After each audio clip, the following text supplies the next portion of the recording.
Hello student, welcome to our YouTube channel commerce efficiency. आज की class में cover करें कंसेप्ट कि कैसे हम मोड वैल्यू कैलकुलेट करेंगे डिस्क्रीट सीरीज यानी कि फ्रीक्वेंसी एरे में, जिसमें हम इंस्पेक्शन मेथड और ग्रुपिंग मेथड को कवर करेंगे। इसे लास्ट क्लास में हमने समझा था कंसेप्ट कि कैसे इंडिविजुअल सीरीज के अंदर कैलकुलेट की जाती है मोड वैल्यू। दो मेथड कवर किए थे, उसमें भी हमने मोड बाय इंस्पेक्शन और कन्वर्ट करके इंडिविजुअल सीरीज को डिस्क्रीट फ्रीक्वेंसी सीरीज के अंदर। अगर अभी तक आपने लास्ट क्लास ही नहीं देखिए ताकि आपकी स्टडी में कंसिस्टेंसी बनी रहे। अगर अभी तक आपने मेरे यूट्यूब चैनल कॉमर्स एफिशिएंसी को सब्सक्राइब नहीं किया, सब्सक्राइब कीजिए और बेल आइकन जरूर प्रेस कीजिए ताकि जब भी मैं न्यू वीडियोस अपलोड करूं सबसे पहले नोटिफिकेशन आपके पास जाए, आप वीडियोस को देखकर आपकी स्टडी बूस्टअप हो।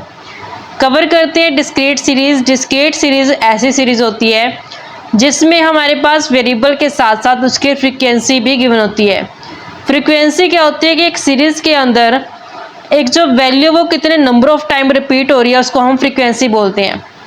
तो डिस्क्रीट सीरीज के अंदर मोड कैलकुलेट करने के दो मेथड कवर करते हैं। एक होते हैं इंस्पेक्शन मेथड, दूसरा होता है ग्रुपिंग मेथड। कवर करते हैं इंस्पेक्शन मेथड। इंस्पेक्शन मेथड में क्या होता है कि हम इंस्पेक्शन करके देखते हैं कि कौन सी ऐसी वैल्यू है जिसकी हाईएस्ट फ्रीक्वेंसी है। तो जिसकी हाईएस्ट फ्रीक्वेंसी होती है वही हमारे पास मोड कहलाती है। लेकिन कंडीशन क्या है कि हमारे पास जो सीरीज है वो रेगुलर होनी चाहिए, यानी कि होमोजेनियस होनी चाहिए। जैसे एग्जांपल की हेल्प से समझते हैं कि हमने मोड फाइंड आउट करना है। सीरीज क्या है, उसमें इनकम और नंबर ऑफ पर्सन गिवन है। इनकम 110, 120, 130, 140, 150, 160। ऐसे ही नंबर ऑफ पर्सन 2, 4, 8, 10, 5 और 4। इसमें हमें इसको लिखने की भी ज़रूरत नहीं है, डायरेक्टली हम इसको इंस्पेक्शन करके पता लगा लेंगे कि इसमें मोड है क्या। सबसे हाईएस्ट फ्रीक्वेंसी किसकी है? 10 सबसे हाईएस्ट फ्रीक्वेंसी है। उसके सामने कितनी वैल्यू? 140, तो मोड कितना हो गया? 140। तो बिल्कुल सिंपल हो गया इसमें इंस्पेक्शन मेथड में। लेकिन ये तब लागू होता है जब हमारे पास सीरीज क्या थी? रेगुलर सीरीज थी। लेकिन ग्रुपिंग मेथड में क्या होता है कि जब हमारे पास सीरीज रेगुलर नहीं होती है, होमोजेनियस सीरीज नहीं होती है, उस केस में हमें फिर ग्रुपिंग मेथड है जो यूज़ करना पड़ता है। और कई बार क्या होता है कि एक से ज़्यादा वैल्यू की ना फ्रीक्वेंसी भी क्या होती है? हाईएस्ट होती है। इस केस में हमें ग्रुपिंग मेथड है जो फिर यूज़ करना पड़ेगा मोड कैलकुलेट करने के लिए। जो ग्रुपिंग मेथड होता है इसमें हम कैसे बनाते हैं? एक तो होता है ग्रुपिंग टेबल, दूसरी आती है एनालिसिस टेबल। एग्जाम्पल की हेल्प से इसको कवर करती हैं। जैसे ये मेरे पास एग्जाम्पल गिवन है, कैलकुलेट करना है मोड ग्रुपिंग मेथड का यूज़ करके। साइज 2, 3, 4, 5, 6, 7 तक 13 तक गया।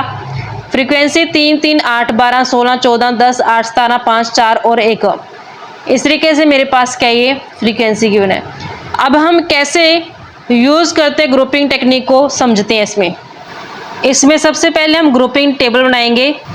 ग्रुपिंग टेबल कैसे बनाते हैं? जो हमारे पास स्टेटमेंट है वो एज इट इज़ लिखते हैं, जिसमें सबसे पहले हमारे पास गिवन है साइज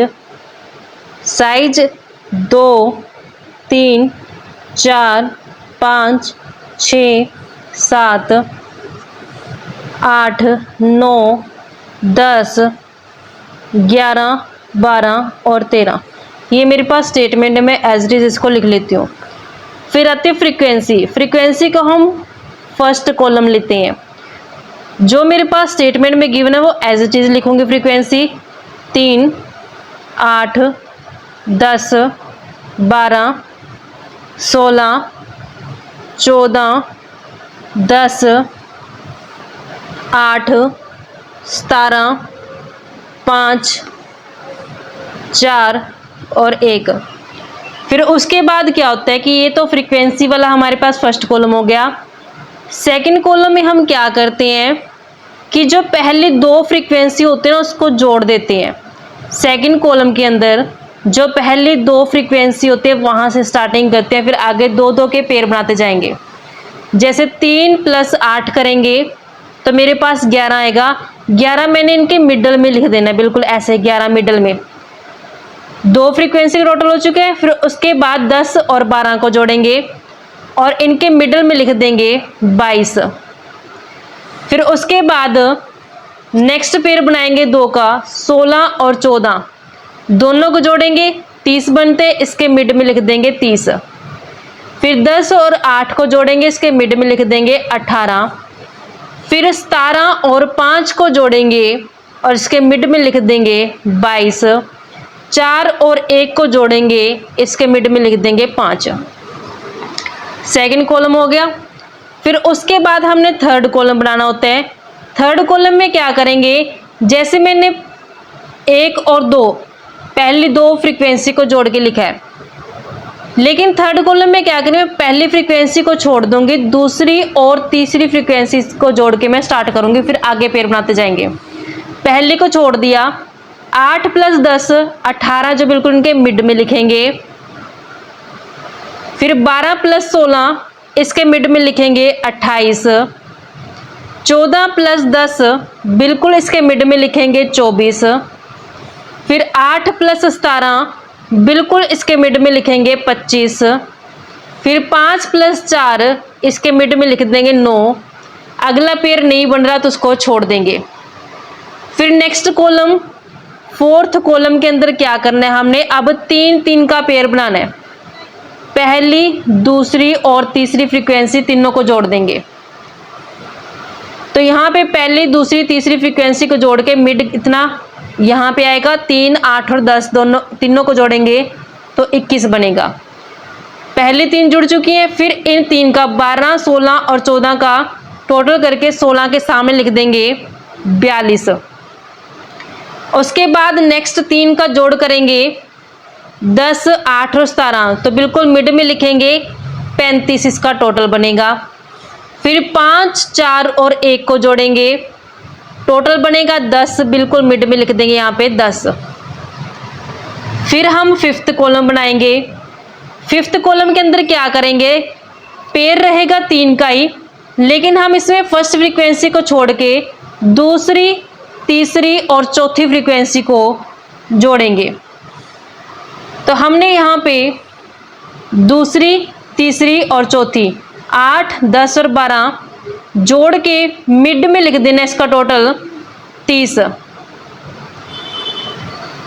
फिर नेक्स्ट 16, 14 और 10 जोड़ के 14 के सामने लिख देंगे 40। फिर नेक्स्ट 8, 17 और 5 मिड में लिखेंगे 30। नेक्स्ट पेयर बनता नहीं है, छोड़ देंगे। फिर उसके बाद सिक्स्थ कॉलम बनाएंगे। सिक्स कॉलम में क्या करेंगे, अब सेकंड फ्रीक्वेंसी को छोड़ के 3, 4 और 5 का जोड़ करेंगे। तो हमने पहली 2 फ्रीक्वेंसी छोड़ दी, 3, 4 और 5 फ्रीक्वेंसी को जोड़ेंगे 10, 12 और 16 तो मिड में आ जाएगा यहाँ पे हमारे पास टोटल 38। 16 तक ऐड कर दिया। फिर 14, 10 और 8 को जोड़ेंगे, मिड में लिखेंगे टोटल इसका 32। फिर 17, 5 और 4 को जोड़ेंगे, मिड में लिखेंगे 25। अब हमने क्या करना है, इन कॉलम में जो सबसे हाईएस्ट वैल्यू है ना उसको राउंड कर लेंगे। फर्स्ट कॉलम के अंदर सबसे हाईएस्ट कितना आ रहा है, 17 आ रहा है, राउंड लगा देंगे। सेकंड कॉलम में सबसे हाईएस्ट कितना आ रहा है, 30 आ रहा है, राउंड लगा देंगे। थर्ड कॉलम में सबसे हाईएस्ट कितना आ रहा है, 28 आ रहा है, राउंड लगा देंगे। फोर्थ कॉलम में सबसे हाईएस्ट 42 आ रहा है। फिफ्थ कॉलम में सबसे हाईएस्ट 40 आ रहा है और सिक्स्थ कॉलम में सबसे हाईएस्ट मेरे पास 38 आ रहा है। तो ये फर्स्ट टेबल कंप्लीट होती है जो कि मेरे पास ग्रुपिंग टेबल है। अब सेकंड टेबल बनाते हैं हम एनालिसिस टेबल। एनालिसिस टेबल बनाएंगे जिसमें हम एनालिसिस करके चलेंगे।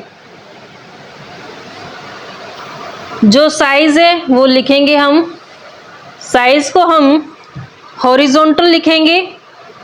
जैसे यहाँ पे इसे साइज को हॉरिजॉन्टल लिखते हैं 2, 3, 4, 5, 6, 7, 8, 9, 10, 11, 12 और 13 तक है। ये जो ये मेरे पास है 2 से लेकर के 13 तक है, लिख लिया।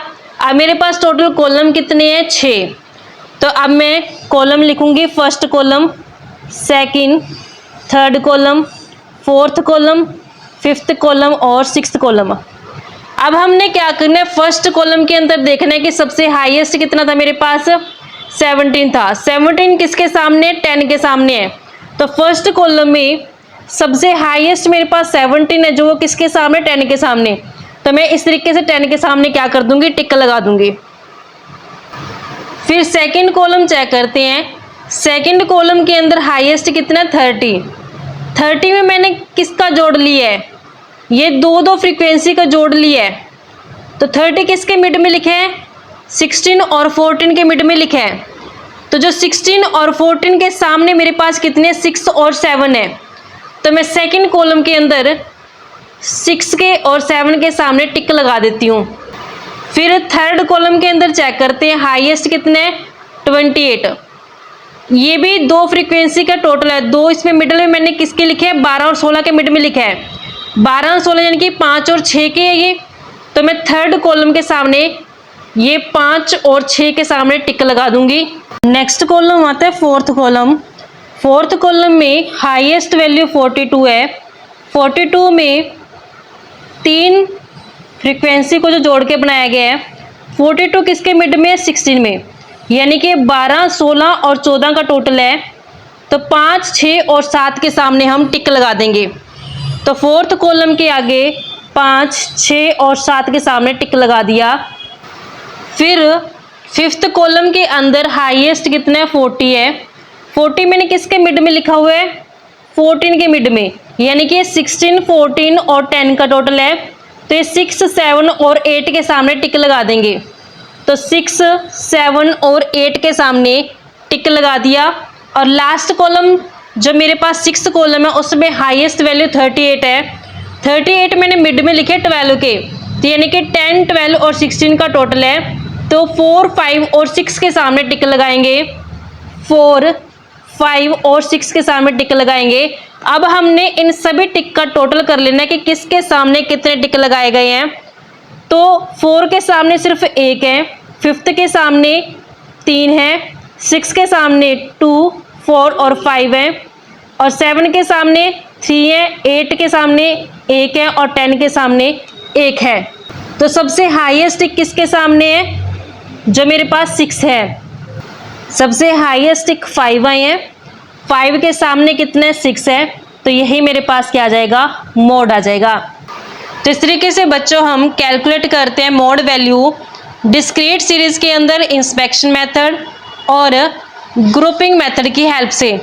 आई होप आपको क्लियर हो चुका है ये कंसेप्ट। नेक्स्ट क्लास में कवर करेंगे कैसे कॉन्टिन्यू सीरीज के अंदर हम कैलकुलेट करते हैं मोड वैल्यू को। ऐसे ही रेगुलर क्लासेस के लिए आप मेरे यूट्यूब चैनल कॉमर्स एफिशिएंसी को सब्सक्राइब, लाइक और शेयर करें। बेल आइकन जरूर प्रेस करें ताकि जब भी मैं न्यू वीडियोस अपलोड करूं सबसे पहले नोटिफिकेशन आपके पास आए। आप वीडियोस को देखकर आपकी स्टडी बूस्टअप हो।